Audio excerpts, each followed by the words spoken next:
And so a lot of people have been, over the years, the awake people, wondering why they're spraying these chemtrails. And there's many different reasons. Some of them are military, some of them deal with weather modification commercially, and others deal with weather modification for military use as a weapon. They also have a population control agenda, is a hidden frequency control agenda, a hidden agenda to control consciousness of human beings on a planetary scale. There's 3 prongs to this. One's water, one's air, and one's food. So here's how Operation Indigo Skyfall basically works. They've been fluoridating water around the world in industrialized countries. Fluoride accumulates in the pineal gland of the human brain. Okay, so the first way they attack us through the chemtrails is through air, of course, and they spray nanoaluminum. Well, nanoaluminum particulates, they pass through our nose and through the barriers in our lungs. They're so small that our body has no defense against them. And these nanoparticulates are absorbed directly in the bloodstream, and guess where they go? They accumulate in the pineal gland. And so what we have with these chemtrail sprayings, we have nanoaluminum in the air, then we have fluoride in the water, and then we have glyphosate in the food. These 3 substances on their own are all toxic, but when you combine them together in the process of synergism, they're 125 times more powerful than any one of them together. So it's a super concentrate of toxins. Now, Ole, these super concentrates, they all go to the pineal gland. The pineal gland sees this huge increase of toxicity, and it takes calcium out of the bloodstream and puts all of this stuff on the outside of the pineal gland, and it encases it. It forms what they call calcifications. And so when the pineal gland, which is one of our master glands of the body, it's called the seat of the soul, or the Ajna center, it's our connection to the higher realms of consciousness. What this is, Ole, is a block. It's a way to block our connections to our higher spiritual selves. And this is why the New World Order, one of the reasons, they're spraying worldwide around the globe with chemtrails. They're also putting fluoride in the waters, and they're also putting glyphosate in the food. The overall result is that we're dumbed down, okay, and we have little or no connection to our higher spiritual functions. Our bodies do not have natural immunological or natural immunization against these new particles. Our species has evolved on this planet for a long time, and these things are brand new. Our bodies don't know how to filter them. All the systems in our kidneys and our livers and spleens never dealt with glyphosate. They never dealt with nanoaluminum. All this stuff was created by high-level science. It's being dumped in our atmosphere. And one of the most insidious, hideous parts of the chemtrail or geoengineering agenda, it's not just weather control. It's not just military weapons. It's not just steering the weather. It is actually changing the evolution of the human species. It's actually creating shields over our connection to higher consciousness through the pineal gland. And this is a way they can control it, subdue it, limit its power so that people will still be able to work and live, but not be a threat to the New World Order.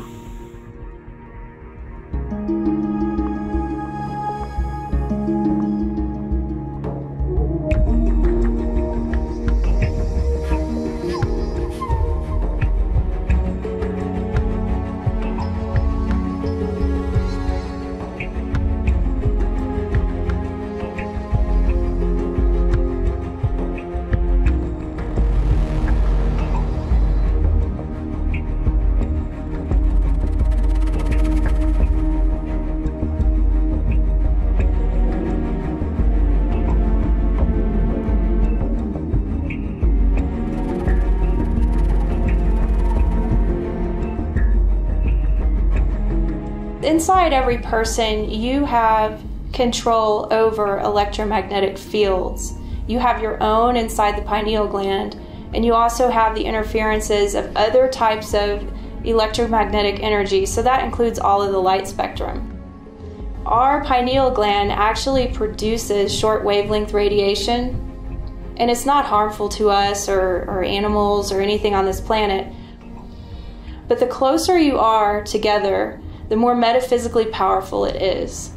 There's a lot of distractions to keep us from being in touch with the power that we have in our DNA and the organ, the pineal gland. That organ is tremendously important. It has been just very surveyed over in medical science. Students are not learning about it. There's a reason for that. It's a communication device as well as an awareness device. And without it, there would be a tremendous amount of things that we'd never become aware of. It is the foundation of consciousness.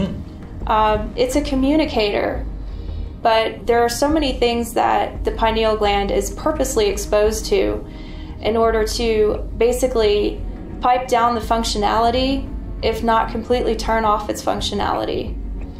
My research has showed that the interior of the pineal gland is water, but that there are small crystals in there, and that fluoride, because the blood-brain barrier is not in effect for the pineal gland, anything that's in your bloodstream can go in there. And if there's fluoride in your bloodstream, it attaches to these crystals that are very important to the pineal gland's function, and ultimately you get this thing that looks like a bony lump on an X-ray. It's actually calcified pineal gland. The main thing that the cabal or our government is trying to do is suppress our awareness. The less we are aware of what we can do, the less we're going to do. The first step is being aware. The second step is then utilizing what functionalities you do have access to.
Yes, cryptocurrency is a nail in the coffin of the bankster parasites. Yes, digital currency is a tool of the totalitarian tyrants. No, these statements are not contradictory. But don't worry if you think they are. You're just a victim of the Bitcoin psyop. If so, then you have fallen for an embarrassingly simple trick. That trick is to use the words Bitcoin and blockchain and cryptocurrency and digital currency interchangeably, as if they are all the same thing. They are not. A blockchain is a cryptographically secured ledger that can be permissionless and decentralized. The system that Bitcoin runs on is called blockchain. Think of it as a modern version of an old-fashioned bookkeeping ledger. But instead of a handwritten list of entries and calculations, a blockchain is a digital list of entries and calculations. A block is simply a bundle of transactions. Think of a block as a whole page of transactions in the old-fashioned ledger. A blockchain is just a chain of blocks. It's the same as a whole series of pages in the old-fashioned ledger. So what does the blockchain record? Well, whatever you want it to, of course. It can be used as a tool for creating smart contracts, or registering land ownership, or creating decentralized cryptocurrencies. This is where Bitcoin comes in. So what is Bitcoin? Bitcoin is a peer-to-peer cryptocurrency whose transactions are recorded in a public blockchain ledger. The essence of Bitcoin is the ability to operate in a decentralized way without having to trust anyone.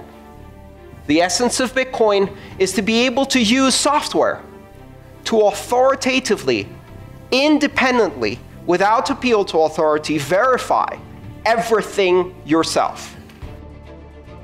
Bitcoin uses a specific kind of blockchain ledger called a public or permissionless blockchain. This means anyone can join the network and contribute to the maintenance of the ledger. Mining in the Bitcoin parlance. The point for today is simply to recognize that there are a lot of separate but related concepts here, and to talk about them as if they are all just one big monolithic thing is not just unhelpful, but purposefully misleading. So yes, the blockchain could be used to create a digital currency that represents the bankster's worst nightmare. Free individuals could use a public blockchain to create a cryptocurrency not issued by, or subject to, any central authority. And yes, central banks could use private blockchains to administer national digital currencies that permanently record and track every transaction in the economy. That currency could be distributed through government-issued digital wallets that act as an individual ID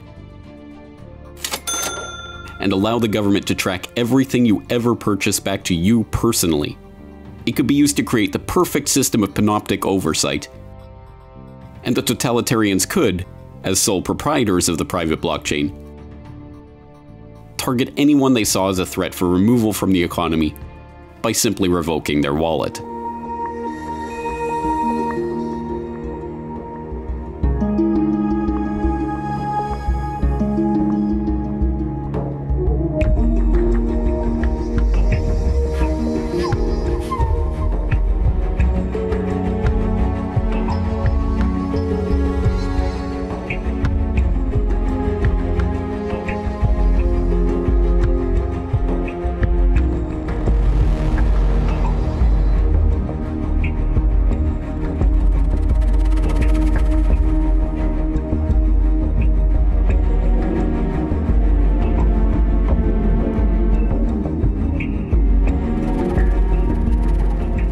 Ich bin auch der festen Überzeugung, und da mag man mir jetzt wieder Verschwörungstheorie vorwerfen, dass der Bitcoin, dass der nicht von irgendeinem anonymen Asiaten im Hinterzimmer zusammengeschraubt wurde und in die Welt gebracht wurde. Aus meiner Sicht sind Kryptowährungen als neue Weltleitwährung schon lange in der Vorbereitung. Von wem? Ja, von denen, die auch heute schon unsere Gelder verwalten, von Zentralbanken, das selbstverständlich. Wenn du sagst, die neue Welt wird digital sein, wir wollen weg von dem Bargeld, wir wollen zu einer digitalen Währung, wo wir viel mehr Kontrolle und Übermöglichkeiten haben. Du hast aber null Erfahrung. Du aus der kalten Küche heraus machst du eine Kryptowährung, da kann so viel schiefgehen. So hast du jetzt wunderbarerweise aus anonymer Quelle ergibt sich eine Bewegung, wo man im großen Flächenversuch rund um die Welt mal prüfen kann, wie geht denn das? Was muss ich machen? Welche Stellschrauben sind zu verändern? Nehmen die Leute das an? Und ich habe einen riesen Marketing-Gag.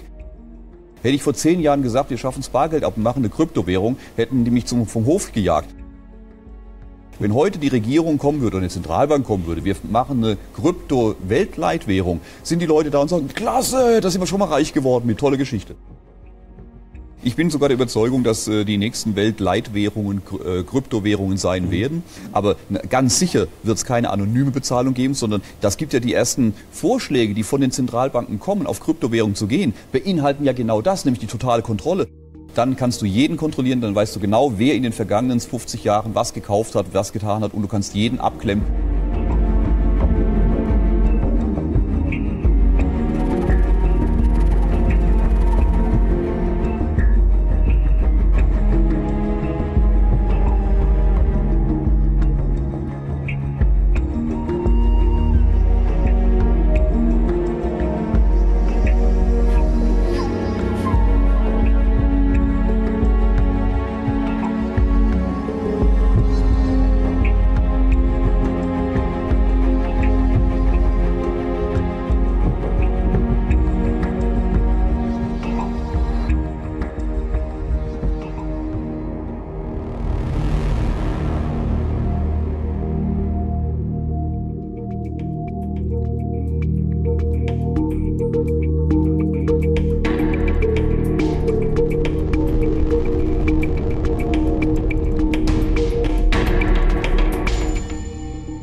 We hear it daily from MSNBC and CNN, from the New York Times and the Washington Post, that people who doubt the narrative of what's loosely called Rusiagate are somehow acting on behalf of or under the spell of the Kremlin, that we aren't Americans any longer.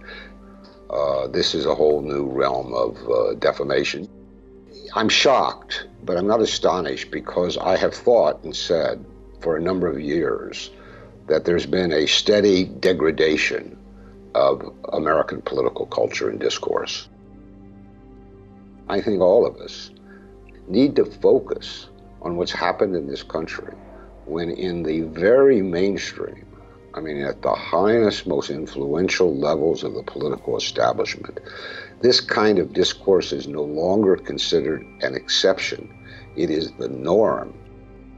There was a report put out recently by the very influential Council on Foreign Relations. They arrived to very different conclusions that you do and call for an even more aggressive policy towards Russia than we have already. What you think the aims there are of people from an establishment group like this pushing now for ramping up confrontation with Russia? What is the Council on Foreign Relations? It's not just a think tank. The Council is and has been for almost 100 years the single most influential non-governmental center of foreign policy influence. And what it's done over the years, because of its elite membership, is shape essentially the parameters of mainstream discussion. what's kosher and what isn't kosher. They are a reflection of where we're at in this country in terms of our political establishment. But for various reasons, I assure you, this new Cold War is much more dangerous, much more likely to end in hot war than was the 40-year Cold War, which we barely survived. What's the most worrying thing? That the new Cold War is unfolding not far away from Russia, but on Russia's borders in the Baltic and in Ukraine. That we are building up our military presence there, so the Russians are counter-building up, though within their own territory. That means the chances of hot war are now much greater than they were before. Not only do we not have a discussion of these real dangers in the United States, but anyone who wants to incite a discussion, including the President of the United States, is called treasonous. It's a lot of people who are being called Kremlin agents because they want to digress from the basic narrative. And meanwhile, I would add that people in Moscow who form their political establishment, who surround Putin and the Kremlin, and who have always tended to be kind of pro-American and very moderate, have simply come to the conclusion that war is coming. They can't think of a single thing to tell the Kremlin to offset hawkish views in the Kremlin. And these were the people in Moscow who are our détente, peacekeeping interlocutors. They have been destroyed by Rusiagate. Their influence in Russia is zilch. So this is the damage that's been done. There's never been anything like this in my lifetime.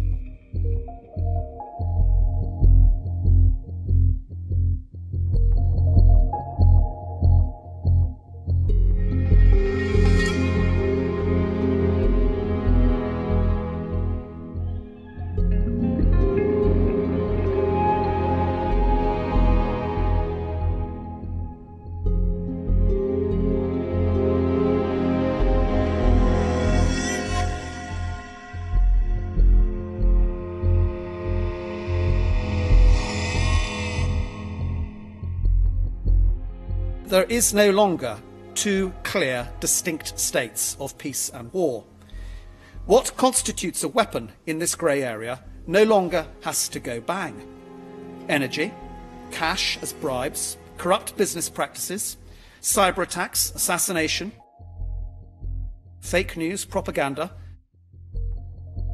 and indeed military intimidation are all examples of the weapons used to gain advantage in this era of constant competition. The arch exponent of this is Russia. They represent a clear and present danger. They are now on Europe's doorstep. And the character of warfare is making it much harder for us to recognise true intentions and thus distinguish between what is peace and what is war. Now, this system warfare has to be defeated.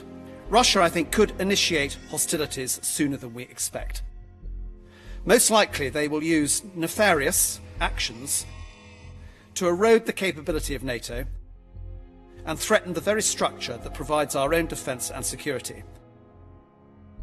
It will start with something we don't expect. But we may not have a choice about conflict with Russia. So, what should we be doing differently? We should identify Russian weaknesses and then manoeuvre asymmetrically against them. We've got to continue to work at improving NATO. And I think to do all of this, we need to return to an annual or biennial NATO exercise rhythm. This would allow frontline countries to practice mobilisation. We need to prepare ourselves to fight the war we might have to fight.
Now we have the Trump administration, orchestrated mostly by the Pentagon, saying that's not enough, really. And they're saying that based on some things that the Russians are doing in their exercises and in their doctrine, as well as on what the Chinese are doing. But in many cases, it is our efforts that have compelled the Russians and the Chinese to do what they're doing. So this is another form of what you might call Cold War-like competition starting up to keep our military-industrial complex alive and well prospering, as well as to deal with what might be potential threats in the world.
Did the First Lady really swat the president's hand away again? Melania Trump looked radiant yesterday, but some on social media are convinced the president reached for her hand and she rejected him. And not the first time. You'll recall the First Lady seemed to swat the president's hand away during a state visit to Israel last May. Melania simply doesn't want to hold this man's hand. It's clear and obvious.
What is a targeted individual, or a TI?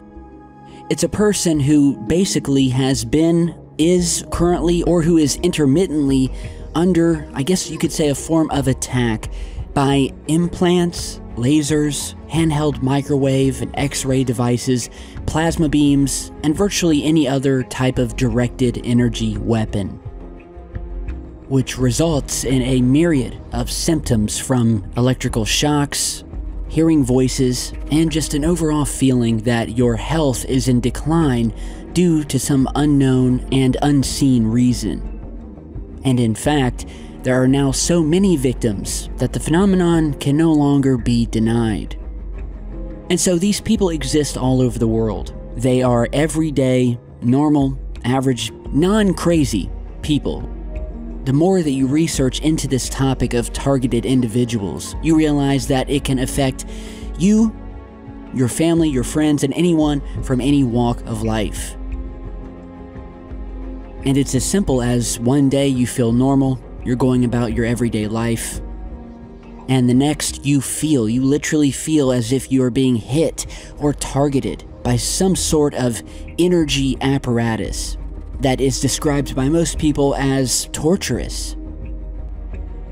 And then we have the implants, which have been found in a number of these so-called targeted individuals through various scans, X-rays, and MRIs, and subsequent surgeries. Now, nobody knows for sure who's behind this. Some say it's the government, with references to mind control, and rumors of CIA files, one of which is called Operation Pandora, in which in the 60s the US researched biological and behavioral effects of microwave radiation. Then we have the 2002 Air Force Research Laboratory patent for using microwaves to send spoken words into someone's head. And of course, you can also look into MK-Ultra and the government's continued illegal experimentation on the unknowing public since the 1950s.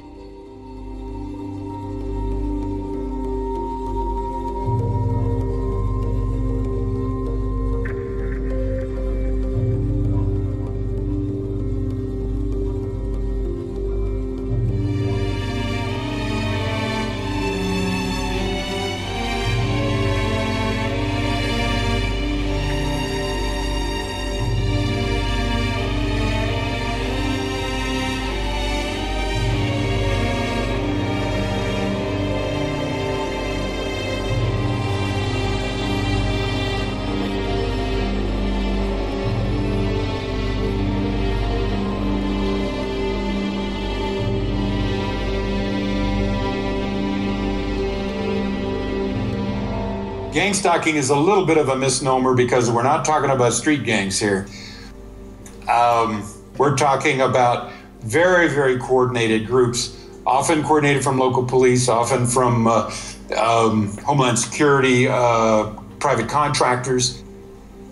There's a number of names: community stalking, vigilante stalking, in which all kinds of civilian spies are enlisted in order to target individuals who are designated as, well, who knows, you can get on these lists in a number of ways to become a targeted individual. Could be that you're a whistleblower. That's very common. In other words, a way to neutralize people and eventually destroy the lives of people who are questioning the system. The goal of these community spying networks is to neutralize, discredit, ultimately destroy individuals that the state deems as problematic. So it's really a disposal system for citizens.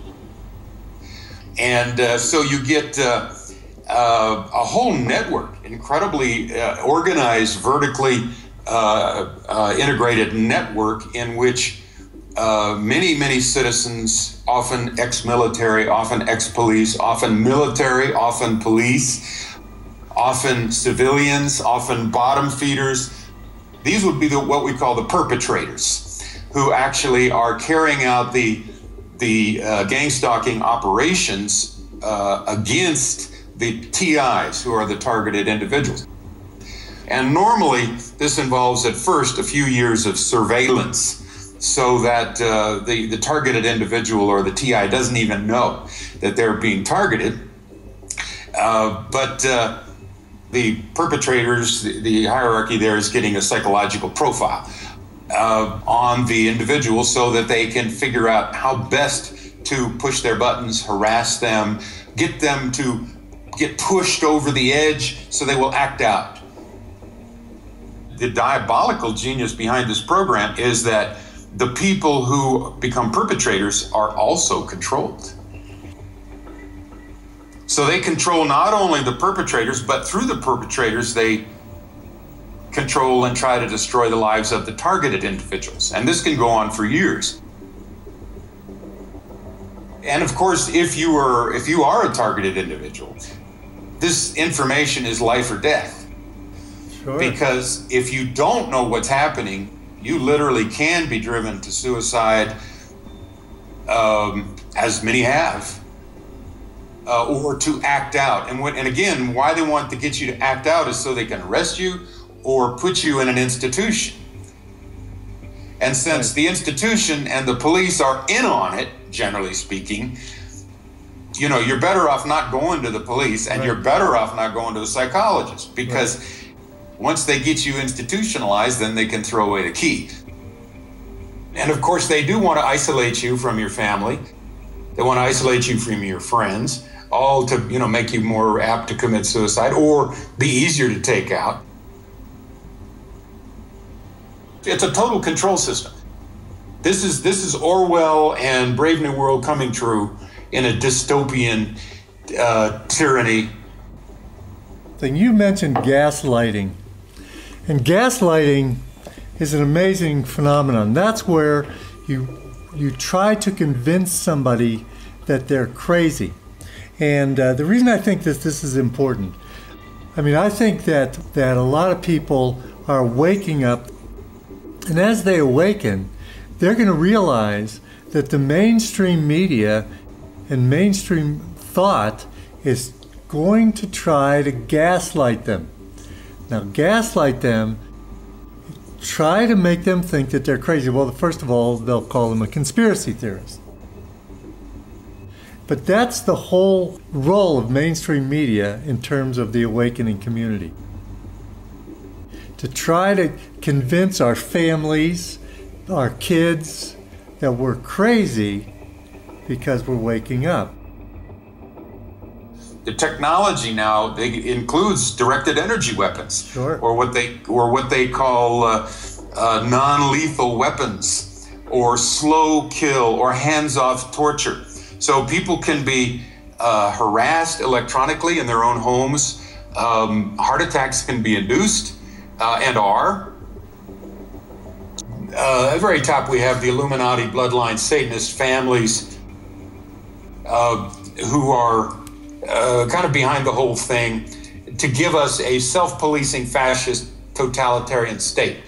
So we police ourselves. It is of global significance. There's nowhere to hide.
So are you yourself a targeted individual? Oh, yes.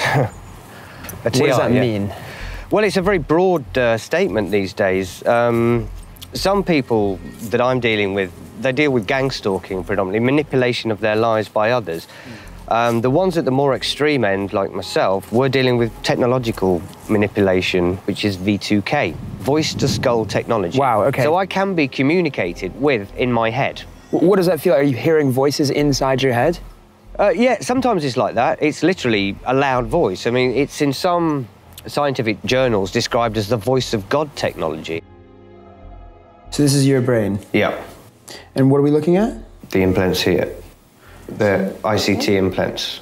You don't need any medical training whatsoever to see that these are foreign bodies. Okay. That's the real game changer. The reports I've got on both MRI scans say there are no abnormalities showing. They were trying to discredit me, saying that I needed psychiatric treatment, and they were covering it up. I wish I was mad. I wish I had a mental illness. I do. I wish I was psychotic. I wish I was bipolar. I wish I was anything, because I could get treatment for that. For this, I can't.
We will adjust to whatever is resonating in our environment.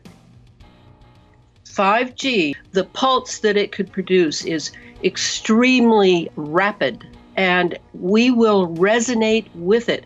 What people don't really know is that even our own sweat glands act as antennae, and our skin, our largest organ in our body, directly responds to 5G in the sense of resonance. So the fact that this is going up in neighborhoods indicates that this is another control item similar to the smart meters. So this is our problem. People are just people, and they're used to thousands of years of being able to see if there's an enemy, to see if there's something that they shouldn't trust, that they should really research and look into and study. And now we're barraged. We're living in the midst of a wireless world. This technology is a Pandora's box. It is now open. And there is no way that they are going to close it, barring some sort of extreme cataclysm. They will have access to your house. They will have access to how you come and go. They will have access to visuals as well. We have invited the Trojan horse into our homes, into our communities and neighborhoods as a friend. And it is no friend. We've been in love with convenience, comfort, cute toys, and this has been our downfall. I am also pursuing the targeted individual dilemma. What they are being subjected to, on the most part, is they are the experimental guinea pigs for this technology, for this remote control of thoughts, heart rate, blood pressure, urination, defecation, all of these things. Here in the States, we have what are called fusion centers. And fusion centers are across the nation. You never hear about them. They're never in any press or on news or anything because they are the silent keepers. And these fusion centers, I'm convinced, will be connected to all the 5Gs so that they will have access to all the data that they need. Would this be above the pay grade of world leaders, presidents and prime ministers? Is this above them? This is coming from somewhere else, right? Oh, yes. Oh, yes. Well, just think about it with Mr. Trump in America. He's only in office for at most 8 years. The other people who are running all this, they're there forever.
The reptilians have the ability to literally inhabit or possess our bodies, just like stories of demonic possession from the old days.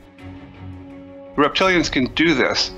They can take over control of our bodies, and they can also interbreed with us. The Draco reptilians, which are the leadership caste of reptilians, let's say, they also are psychic vampires. They love to feed on our emotions, especially strong emotions like terror, anger, heartbreak. They set up a lot of people so that they can put them in situations where these emotions will come out, and then they can just invisibly harvest that energy, because of course our bodies are putting out energy all the time, and the more intense the emotion is, the more energy that we put out from our bodies, and they can just basically feed off of that. But the Draco also, they're carnivorous. They like to eat humans, especially babies and young children, because they haven't polluted their bodies. And there's millions of people that have gone missing over the past several decades that have never been accounted for. Where do you hide millions of people? You can't hide them. You know, they're being turned over to these aliens. They'll do anything they can to get them as terrified as possible, because when their bodies are infused with the maximum amount of adrenaline, they get like a kind of a high off of it that they've kind of become addicted to. It's like a drug to them. It's a terrible thing. It's one of the most difficult things to talk about, and it's certainly all by itself that's a reason not to disclose the truth. The aliens which are in control of this place are malevolent, they're hostile, they're invasive, intrusive. They don't care at all about our well-being or our comfort. We are seen by them as being livestock. We are a harvestable commodity. We are human resources. It has been active in human history as long as we've had history. There have been gods from the skies that come down and interact with humans. There have been reptilian rulers that demand human sacrifice all throughout the history of the world. To get to the top levels of the Black Ops world, you have to basically sell out to the aliens in order to get there. That's why the head of the National Security Agency is also the founder of the Temple of Set. If you know what that is, it's devil worship. And they're all involved in that. And that's a whole nother subject. But humans disappear from this world all the time, and they're never seen again. They like to take street people because the cops don't care what happens to them when they get reported as missing. And apparently some of them are sold into slavery, and some of them are just consumed. I mean, how does the president come out and speak about that publicly? The president doesn't even have the power to order disclosure to happen because he doesn't know the whole truth himself. It's because there's classification, security classification so high that he can't even know they exist unless someone tells him. The attitude of the military is any president is going to be gone within 4 to 8 years, but the military will remain and the aliens will remain, and so will the projects that we're engaged in together. And so the president has to be informed that the aliens are here, but there are at least 16 levels of security classification above what the president is cleared for. They treat the president like they treat any other soldier, basically. He's told what he needs to know in order to do his job and no more. The government is in this up to their necks. And a true full public disclosure would require disclosing the reason that the aliens are really here and what they're really doing to us. I don't think that people could hear that without starting a new revolution. We would basically dismantle our government in order to stop them from doing what they're doing, because we are being handed over to the aliens. They already control everything in this world that they need to control. We are not in control of our destiny. Our destiny as a race depends on our relations with alien beings. It's better to know the truth than to go through life under an illusion. And most of the things that we're told turn out on examination to not be true. There's always a level of deception in this world. No matter what you look at, nothing works the way you think it does. We've got to come to grips with what's going on here, because this planet is in a lot of trouble right now. People don't realize it.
Se están viviendo acontecimientos muy importantes, extraordinariamente importantes en la humanidad de cara a, bueno, pues terremotos, ciclones, niveles exacerbados de agresividad.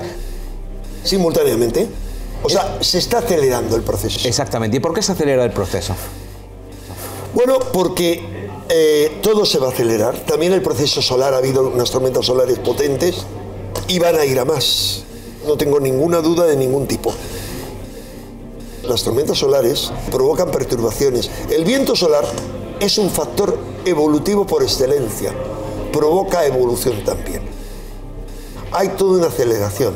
Y esa aceleración, para mí, nos dirige hacia que se funda el sistema en el que vivimos, se funda al nivel que sea, y que haya un salto evolutivo, favorecer el salto evolutivo.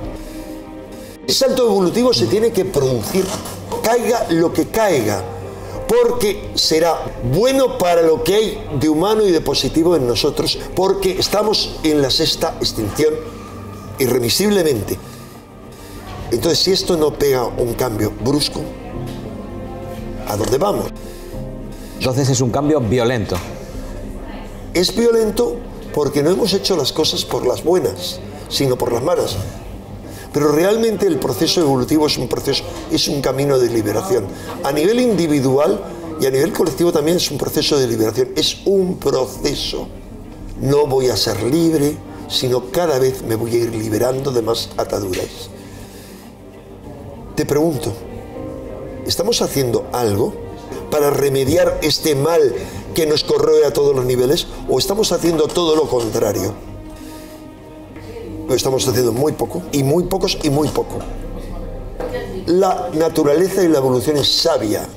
Si hay una especie miserable, como la especie humana, miserable en el sentido de que se deja manipular, atar, que vive encerrada en el ego, en yo, mí, lo mío, y que está pudriendo el proceso evolutivo, lo normal es que eso se barra de un zarpazo. Si hay un cáncer, el sistema, que es nuestra metaprogramación del ser humano, del yo, mí, lo mío, y de vivir atados a fantasías como el dinero, y que eso importe más que la vida, lo normal es que se acabe con eso. Debemos ser muy conscientes de que es un proceso y que lo que tenemos que hacer es adaptarnos, pero no solo adaptarnos, sino cooperar. O sea, la clave aquí es la coevolución. No lo digo yo, lo dicen, por ejemplo, un científico ruso que descubrió con su equipo que el Sol, el sistema solar, se estaba introduciendo en una nube de polvo cósmico que nos llevaba a todo este proceso, y que la única forma de sobrevivir era la cooperación, es decir, tenemos que ir por el camino opuesto al que vamos. Clave, ponernos en el lugar del otro. Clave, la unión, no la separación, pero siempre la unión colectiva, la coevolución, ponernos en el lugar del otro y pensar que es lo mejor, y sobre todo en este momento. Divide y vencerás es el camino contrario a la supervivencia.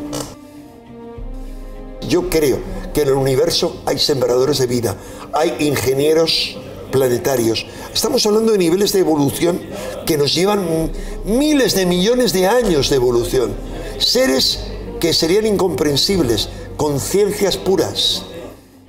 Entonces estamos hablando de seres cuyo interés es que el proceso evolutivo siga adelante, dispuestos a ayudarnos, y al contrario, los diosecillos de la antigüedad quieren que sigamos siendo su chiringuito, su repertorio de energía, y mantenernos en la esclavitud, en el horror, en la división.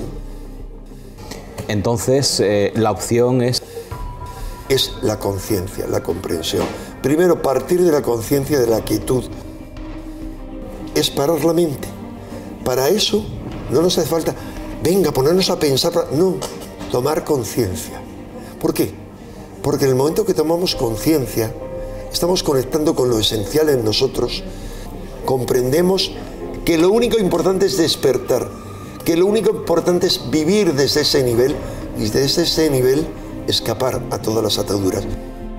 Todo lo que ocurra será bueno, formará parte del proceso evolutivo, y lo que hace falta es vivirlo desde esa conciencia de plenitud, de tranquilidad, de centro de gravedad permanente, que nos permita No volvernos locos con todo lo que ya está aquí y todo lo que viene, y eso que nos lleve al recuerdo de uno mismo. Me acuerdo de mí mismo, lo importante es mi centro de gravedad, no lo que ocurre fuera, y lo importante es dar el salto evolutivo.